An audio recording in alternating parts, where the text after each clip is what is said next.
12th class. I hope you are well in home. So let's start. You continue the chapter number 1, NOP, not for profit organisation.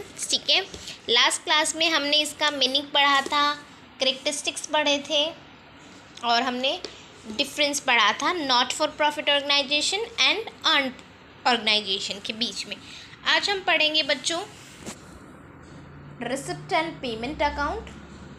Receipt and payment account मैं short में लिख रही हूँ. Second is income and expenditure account और third में पढ़ेंगे हम balance sheet. Balance sheet के बारे में इतना नहीं बताएंगे क्योंकि आपको बैलेंस शीट पहले से पता है. तो हम पहले बात करते हैं बच्चों रिसिप्ट एंड पेमेंट अकाउंट. तो पहले हम what is receipt and payment account. तो आप ये देख रहे हैं 3 अकाउंट्स बनेंगे हमारे नॉट फॉर प्रॉफिट ऑर्गेनाइजेशंस. मैं अगेन रिपीट कर देती हूँ definitions. Those organisation which not earn purpose business, it's now only for ना provide a service to the public. Okay, तो इन्हें भी अकाउंट्स बनाने पड़ते हैं क्योंकि इनके भी कुछ इनकम्स और एक्सपेंडिचर्स होते हैं, खर्चे होते हैं इनके. तो हम शुरू करते हैं रिसिप्ट एंड पेमेंट अकाउंट. बच्चों receipt and payment account just made like an cash book. ठीक है, ये विलियम पिकल्स ने डेफिनेशन दी है. Receipt and payment account is nothing more than a summary of cash book की ही समरी है over a certain period of time.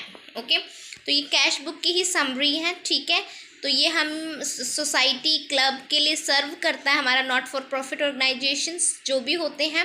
तो हमारा last में क्या रिजल्ट है वर्किंग करने का, तो हमारी कैश बुक की तरह इसकी समरी बनाई जाती है. ठीक है, इसके कुछ साइलेंट नेचर्स हैं जो आप खुद पढ़ सकते हैं. तो रिसिप्ट एंड पेमेंट अकाउंट का मैं फटाफट थोड़ा सा बता देती हूँ. रिसिप्ट एंड पेमेंट अकाउंट का नेचर होता है वो बच्चों वो होता है रियल अकाउंट का. तो मैंने आपको बोला था कि कल आप गोल्डन रूल ज़रूर रिवाइज करें. What is the golden rule of real account. Debit what comes in and credit what goes out. जो आपका आ रहा है वो डेबिट साइड और जो जा रहा है क्रेडिट साइड. ठीक है, तो इसका फॉर्मेट किस तरह से बन जाएगा वो हम आगे पढ़ लेंगे. ठीक है, तो नेक्स्ट क्या है हमारा नेक्स्ट टॉपिक है इफ़ द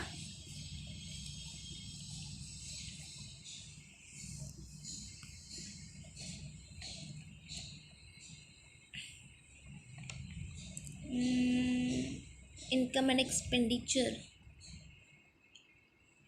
चलिए मैं फटाफट आपको नेचर एक्सप्लेन कर देती हूँ उसके. तो सेकंड नेचर है बच्चों it start with the opening balance of cash in hand at bank. देखो आपको गिवन होगा cash in hand and cash at bank, तो वो आपको उसी की स्टार्टिंग में debit side cash at bank में show debit in favourite balance. ठीक है, तो वो लिख देना है. अब nature of item recorded on the debit side. अब बच्चों इसकी 2 साइड होती हैं डेबिट और क्रेडिट. मैं आपको इसका फॉर्मेट बना देती हूँ. Receipt and payment account. ठीक है, ये हमारा डेबिट होता है, ये हमारा क्रेडिट होता है. ठीक है, तो यहाँ पे receipts debit what comes in और यहाँ हमारी होगी पेमेंट. ठीक है, जो आपको रिसीव होगा वो डेबिट साइड और जो पेमेंट करोगे आप वो क्रेडिट साइड. ठीक है, receipt amount payment and amount. ठीक है, ये डेबिट साइड और ये क्रेडिट साइड. ये आप रिसिप्ट एंड पेमेंट अकाउंट का फॉर्मेट है. ठीक है, तो debit side it is a summary of cash book. Cash book की समरी है. अगर आपका रिसिप्ट हो रहा है तो डेबिट साइड, आपका जा रहा है तो क्रेडिट साइड, उसी की तरह. ठीक है, receipt of subscription is a revenue receipt and receipt from sale of furniture is a capital receipt. अब बच्चों जो आपको ये ज़रूर ध्यान रखना है, आपने 11th में भी पढ़ा होगा कि बहुत सारी चीज़ें कोई रेवेन्यू नेचर होता है और कोई कैपिटल नेचर होता है. ठीक है, तो ये ज़रूर याद रखिएगा कि रेवेन्यू रिसिप्ट क्या होता है एंड कैपिटल रिसिप्ट क्या होता है, but both will be recorded on debit side. तो कैपिटल रिसिप्ट हो या रेवेन्यू रिसिप्ट हो दोनों ही डेबिट साइड जाएंगी. ठीक है, receipt of subscription whether of year ending की है. ठीक है, वो भी debit side.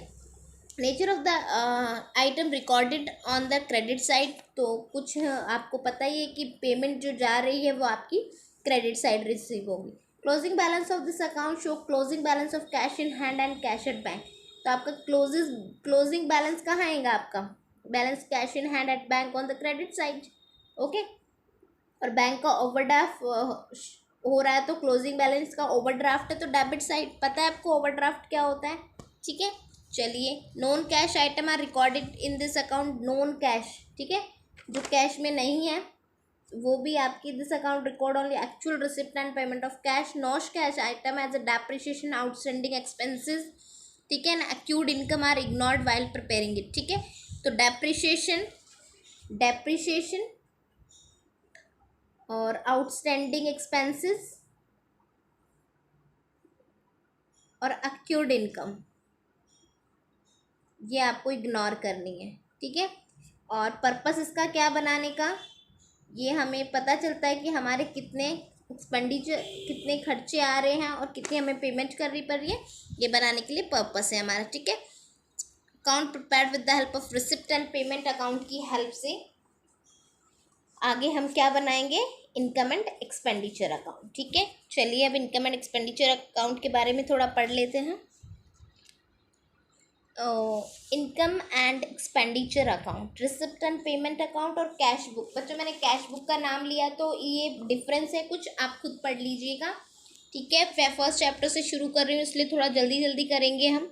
Income and expenditure account की बात करते हैं तो बच्चों मेनली क्या होता है, एक इनकम होती है और एक्सपेंडिचर होता है, ठीक है। एक खर्चा होता है हमारा और एक हमारी आय होती है, हमारा रेवेन्यू होता है, करेक्ट। तो ये इसका जो नेचर होता है ये जस्ट लाइक बनता है प्रॉफिट एंड लॉस अकाउंट की तरह बनता है, ठीक है। और इसका जो नेचर है वो है नॉमिनल अकाउंट, ठीक है। स्पेशल फीचर्स में पढ़ लेते हैं। नॉमिनल अकाउंट क्या कहता है, debit all expenses and losses. तो आपका डेबिट साइड क्या बनेगा, फॉर्मेट एक्सपेंडिचर, और क्रेडिट साइड आपका इनकम, ठीक है। तो expenses, credit all income and gain, ठीक है।